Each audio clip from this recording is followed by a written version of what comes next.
We have another question that I'm going to give to Barry. You talked earlier, Barry, about certification.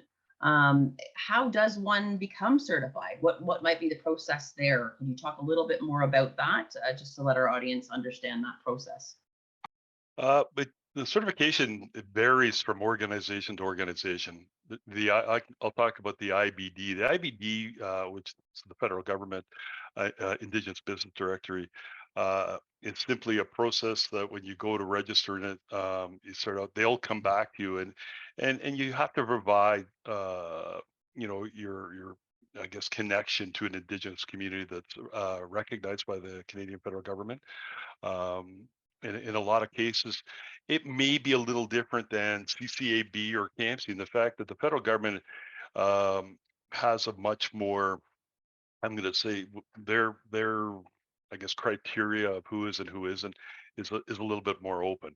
CCAB and KMC, those are a little more difficult. I would call it because of the fact that I hate to use that word, difficult, but it's they go by the same that it has to be a recognized. You have to be a member of a recognized Indigenous community as well.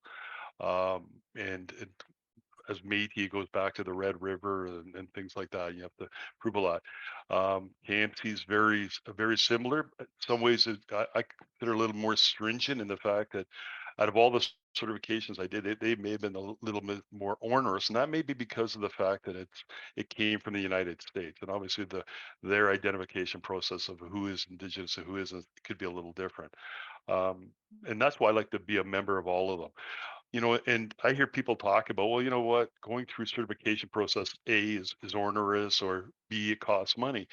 But I think about you flip it around to the positive, and to me, that's a marketing tool because it says when you're certified, you are who you say you are. So the corporations or the government departments doing business with you, there's zero risk.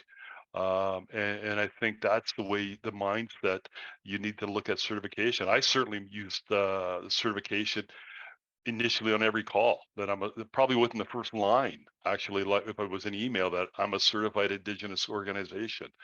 Um, and I talked about the IBD and we're going that way because of trying to be proactive. It'll help us reach out proactively to folks if they in certain areas.